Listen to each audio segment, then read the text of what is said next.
Sabana. Are you ready? Kicau, kicau, kicau mania. Kicau, kicau, kicau mania. Kicau, kicau. Baik, selamat siang. Siang Kak, Gimana kabar kamu hari ini? cukup baik sih Kak. Perjalanan kamu ke sini tadi gimana, lancar? Agak macet sih Kak. Macet ya. Namanya Medan ya kan? Nah, jadi di sini kakak mau mengucapkan terima kasih ya atas kesediaan kamu datang di sesi pertemuan kita pada hari ini. Udah meluangkan waktu juga kan ya. Jadi sebelumnya kakak ingin kamu tahu bahwa percakapan ini hanya sampai pada kita dua saja, tidak akan sampai di luar dari ruangan ini. Dan dalam kakak harapkan dalam kegiatan kita pada siang hari ini, kiranya kamu bersedia untuk terbuka kepada kakak, tidak ada yang dipaksakan, tidak ada pemaksaan informasi, dan semoga percakapan kita ini berjalan sesuai dengan norma-norma yang ada. Oke? Tapi jika kamu merasa tidak nyaman bisa dikabari ya. Oke Kak, makasih ya. Oke. Jadi gimana kok keluhan kamu akhir-akhir ini? Jujur sih, saya lagi ngerasa jelek banget ya Kak. Saya ini memang pecundang, udah gagal. Terus itu, saya tuh jujur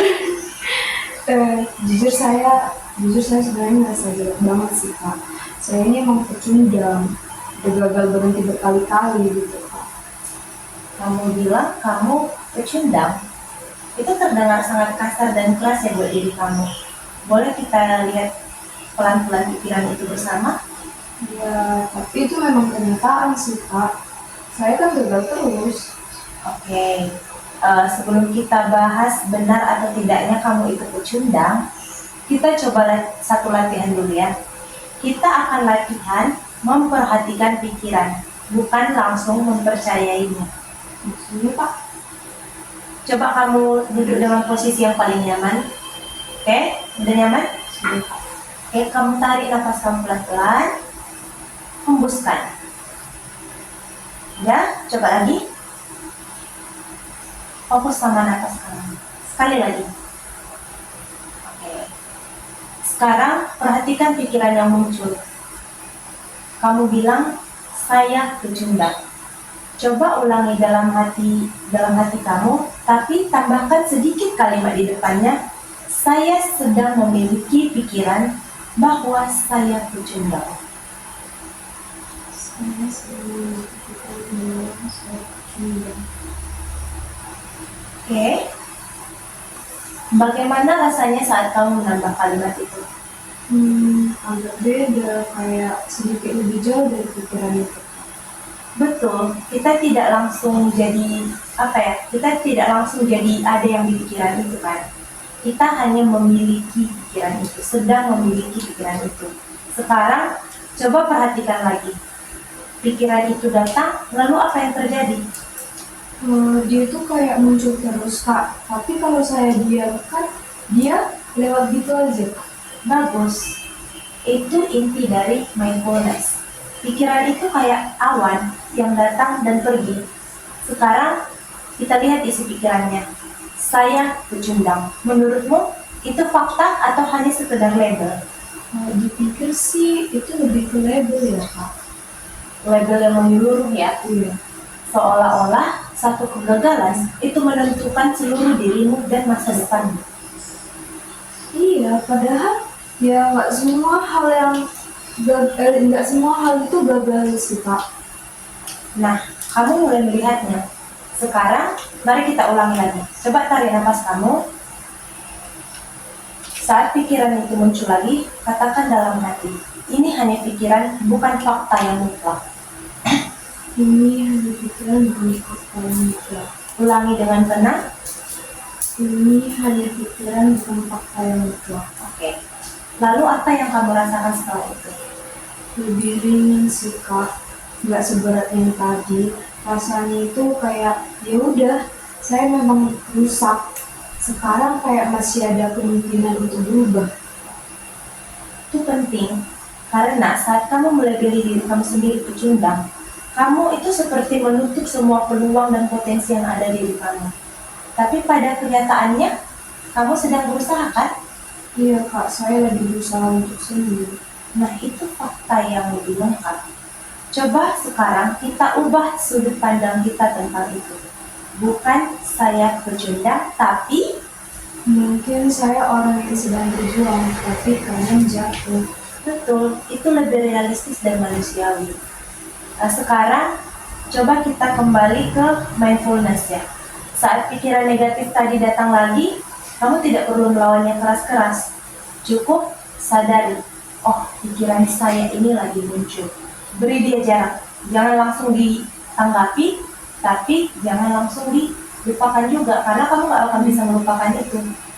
Saya sedang memiliki pikiran bahwa saya ini bla bla bla, ya kan? Kemudian biarkan lewat seperti awan. Jadi nggak harus langsung dipercaya gitu aja ya kak? Iya benar, tidak semua pikiran itu harus dipercaya, apalagi label-label negatif seperti tadi, itu sering sekali menipu manusia. Iya ya kak, saya baru sadar. Saya sering banget bilang ke diri sendiri, saya gagal, saya rusak. Padahal itu cuma satu kejadian. Itulah pola labeling, dan kamu sudah mulai bisa mengenalinya. Itu merupakan langkah yang besar. Tapi kak, kalau misalnya nanti pikiran itu datang lagi gimana? Pasti akan datang lagi, itu normal. Tapi sekarang kita punya cara baru. Pertama, kita nggak melawan, tapi juga nggak menelan mentah-mentah. Kita hanya mengamati pikiran kita yang muncul itu. Oh, jadi itu kayak, jadi itu kayak jadi penonton pikiran sendiri ya kak? Tepat sekali. Dan sebagai penonton, kamu bisa memilih mau percaya atau tidak. Saya mau coba itu sih kak. Karena kalau saya terus percaya saya pecundang, kayaknya saya nggak akan pernah maju. Dan kamu tidak harus membawa label itu untuk berubah. Kamu cukup jadi seseorang yang sedang belajar. Iya, saya bukan pecundang, tapi saya lagi proses. Bagaimana rasanya mengatakan itu? Lebih manusiawi, lebih bisa diterima. Bagus, itu arah yang sehat. Untuk pertemuan berikutnya, kita akan terus latih ini pelan-pelan. Oke, bisa? Bisa kak, terima kasih banyak kak. Terima kasih ya sudah menghadiri sesi pertemuan pada hari ini. Oh iya, selanjutnya kakak ada apa nih? Ada sesuatu yang perlu kamu isi. Jadi di sini ada lembar kerja restrukturasi model kognitif ABCDE, di mana dalam lembar kerja ini dapat membantu kamu memahami hubungan antara peristiwa, pikiran, serta perilaku yang kamu alami. Istilahnya, kamu ini harus mengisinya dengan jujur sesuai dengan pengalaman kamu. Nah, misalnya di bagian A, itu ada pertanyaan mengenai peristiwa pemicu atau activating event, di mana kamu di kolom A ini nanti harus menuliskan apa kejadian yang benar-benar terjadi, bukan pendapat ataupun penilaian. Selanjutnya, yang B itu tentang keyakinan atau belief, isi pikiran kamu, pikiran spontan yang muncul nanti ada di kolom B ini, kan? Nanti itu kamu isi pikiran spontan yang muncul saat kejadian itu terjadi. Yang C itu tentang konsekuensi perasaan dan perilaku. Nanti di dalam kolom ini kamu tuliskan emosi dan tindakan yang muncul akibat pikiran tersebut. Kan ada berupa pertanyaan, misalnya contohnya perasaan apa yang kamu rasakan, nggak apa-apa diuraikan aja. Sebisa mungkin pakai bahasa yang kamu nyaman aja gitu kan. Kemudian ini ada tabel untuk menantang pikiran negatif.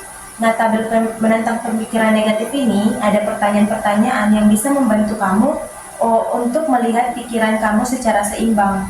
Misalnya mengumpulkan bukti-bukti yang mendukung tetap pikiran tersebut, atau mengambil sudut pandang kamu untuk melihat situasi, atau mencari pikiran alternatif lainnya gitu kan.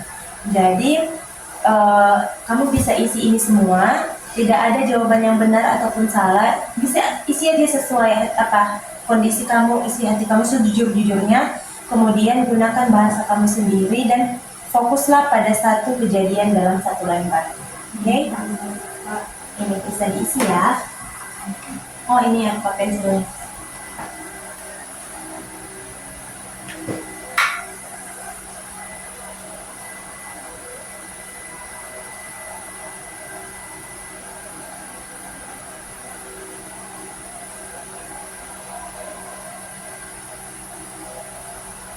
Sudah, Kak.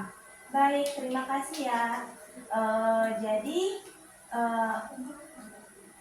saya kira mungkin cukup sampai sini pertemuan kita. Kiranya di pertemuan berikutnya kita bisa mendapatkan hasil yang lebih baik lagi. Selamat siang. Iya, terima kasih Kak. Labanang al